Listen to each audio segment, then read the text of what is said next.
Are the Democrats in jeopardy of losing the black vote in 2024? Friend to the show, John Boyd Jr. says yes. We'll give you his perspective on what needs to be done before Election Day.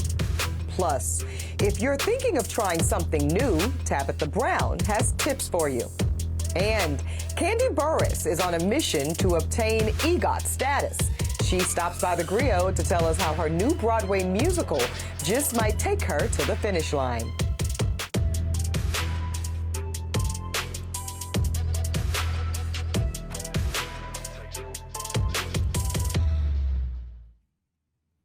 Welcome to the Grio. I'm Eboni K. Williams. In the lead up to the 2024 presidential election, the Grio has been telling you that Black America must vote, and we must. But is our vote at the polls being taken for granted? If you ask friend to the show, John Boyd Jr., the answer is a resounding yes. Boyd is the founder and the president of the National Black Farmers Association, and he recently said this about the black vote and the Democratic Party. Many blacks, including myself, has voted Democrat for a very, very long time. And it looks like when we raise issues like this, our votes are being taken for granted. All right, John Boyd Jr. joins me right now. John, it is so good to see you as always. Now, we have discussed at length your resume, which is incredible. You are a fourth-generation farmer. We know that this country has never been fair to black people, and really specifically black farmers. For decades, you've been fighting to change that. Recently, you blasted the Biden administration out loud and the Democrats for taking the black vote for granted. Specifically, John, where are the Dems and this administration falling flat? What are the promises that have been made? And I know some of this you've gone over with us, but I want you to lay it out. What are the promises this administration, this president made to black farmers and black voters that they have broken? Thank you very, very much for having me, too, and staying on top of this very, very important issue. Point blank, we didn't get the $5 billion that was promised to black and other farmers of color. And the farm moratorium that was in place is now taking out more black farmers. So we didn't get 120%. And what that means is for those 16,000 black and other farmers of color, won't be getting their deeds of trust back and the 20% to pay their taxes on it. So we see it as a broken promise. We turn to the courts for that.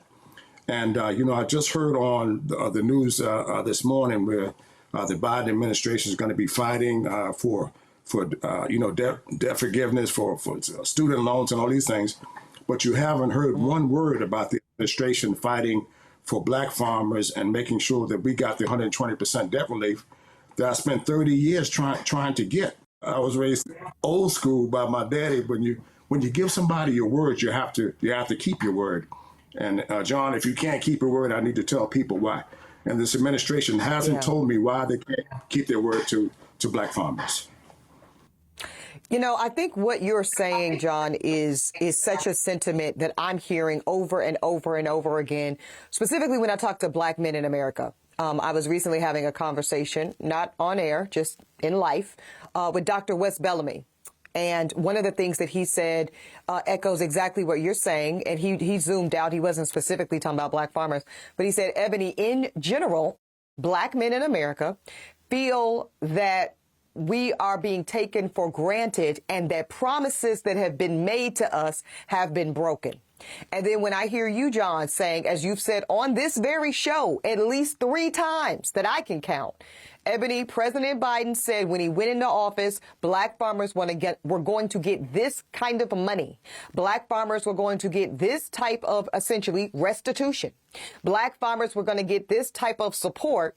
And then as soon as white farmers, and it was white farmers, again, nothing against them, it's just that's who brought claims against those efforts that have been derailed. The administration followed suit and did not live up to the promises to black farmers and the money that was supposed to go to them.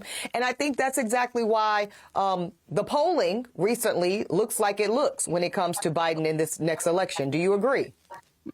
I do agree. And I want to be very specific. The $5 billion was repealed by this administration. So white farmers sued us who never supported us in the first place. I don't look for white farmers to support us on this measure. I don't look for former President Trump to support us on this measure because we didn't vote for him to a tune of 130,000 people. But the measure was repealed in IRA for $5 billion, which means for Black America that don't understand, that means we're not going to get a dime of that. It was repealed by this administration and this Congress, who put it into place to take it away. And we see it like 40 acres and a mule, where it was promised to America's Blacks that we're going to get for it. So people can put all this into context. I don't want to think this guy's just out here saying this stuff. This administration repealed $5 billion for Black farmers. So, John, before we go to break, what would the action, what political action could Joe Biden take in this administration to put that $5 billion back on the table? What's the mechanism that it would take? They've repealed it now. How do they make it right? The first thing the president has to do is to come to the table and say, listen, boy, this is what we're going to do on the next 4 years to make it right for Black farmers in this country. You can't just leave 130,000 people out here dangling on a song, wish, and a prayer. You have to tell them exactly how they're going to take part in this next administration, if he wins, how they're going to prosper and how they're going to move forward.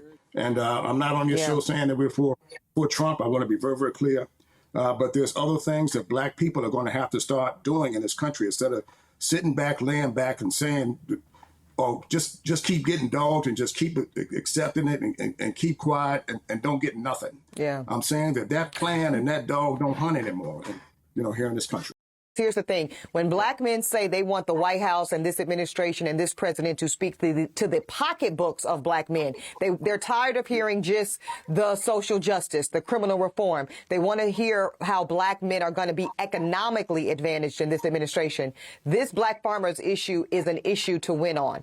John Boyd, stay with us. After the break, I want to discuss some other issues that you believe need to be addressed by this White House, including immigration. Stay with us. You are watching The Grio.